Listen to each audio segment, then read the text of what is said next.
This week, boys and girls, every day we have a different book that we're going to do an activity on.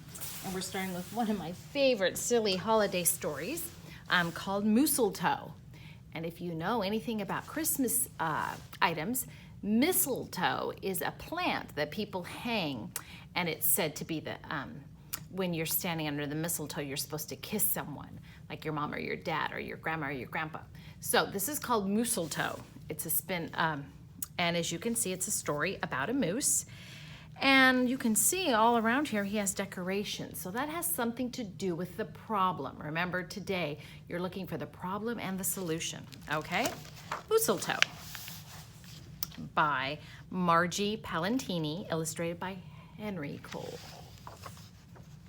All right. 'Twas the season, and Moose was merry. He joyfully ticked the ivories with a tune of tidings and a flurry of fla-fla-flas, fa-la-la-las. He was so full of ho-ho-hos, even his mustache had the holiday spirit. So there's Moose. He's just merry and loves the holiday season. But Moose was more than just a bit merry and bright. He was busy, busy, busy. There was a lot to be done on his list of to-dos. But with orderly organization, a bit of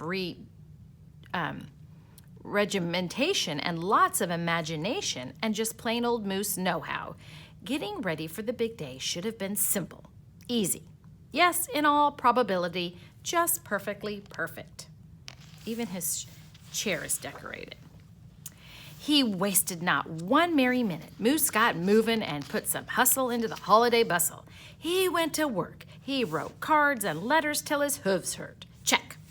He shopped till he dropped. Check. He hauled home boxes and bags and presents galore. Moose had gifts for everyone stacked from the ceiling to the floor. Check, check, check. Then he wrapped, yo, yo, yo, and he ribboned, ho, ho, ho. And on each and every package, he tied a big, beautiful bow. Check and double check. So far, so simple, so easy, so perfectly perfect. He is having the best holiday season here. Another look at the list, and Moose headed for the kitchen. He pulled out the pots, the pans, and the bowls, sifted through stacks and racks of cookbooks. He whisked with his left, he spooned with his right. Moose baked tons of tins of cookies. Check. Dozens of cakes, breads, and sweets. Check, check, check. He made jellies and sticky jams. Moose roasted a goose and some chestnuts. He toasted marshmallows and yams. Check, check, check. Triple check. Yes, yes, yes. So simple, so easy, but of course, so perfectly perfect. Moose has not a care in the world, doesn't have a problem at all. Decorations were up next on his list of things to do and get done, so Moose decked the halls, then spruced up the walls. He beaded, he bowed, and mistletoed. He gathered garlands, roped wreaths in holly, jingled bells, sang noels. Oh, good golly, his Moose was jolly. Check, check, check, check, check, check, check.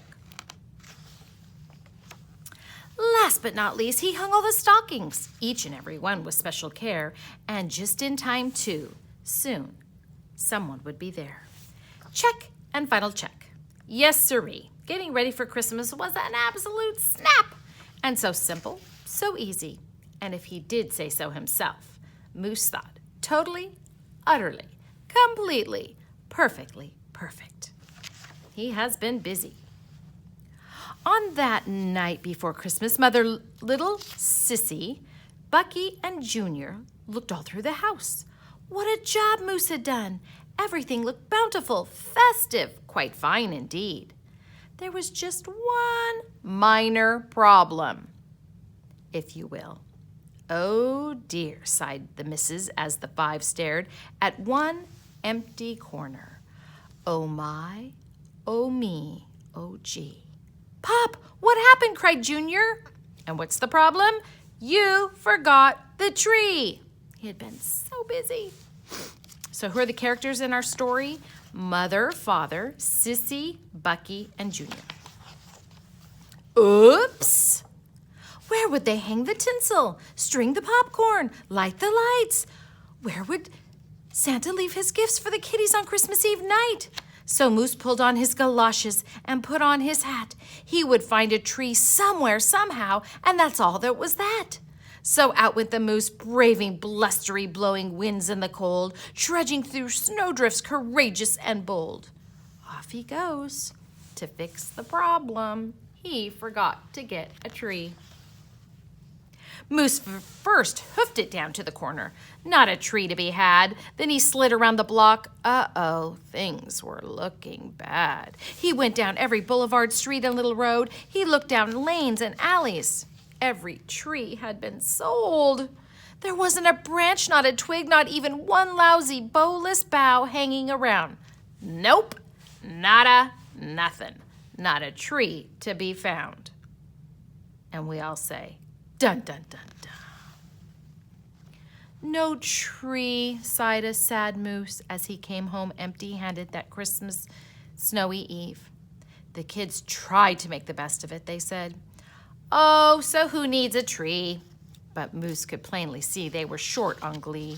He knew he had to do something, and that's just what he did. In the empty corner he stood and spread his arms out very wide. Then he smiled at his children and he winked at his bride. Kids, he declared, fetch your forgetful pop, some of the tried and true family glop.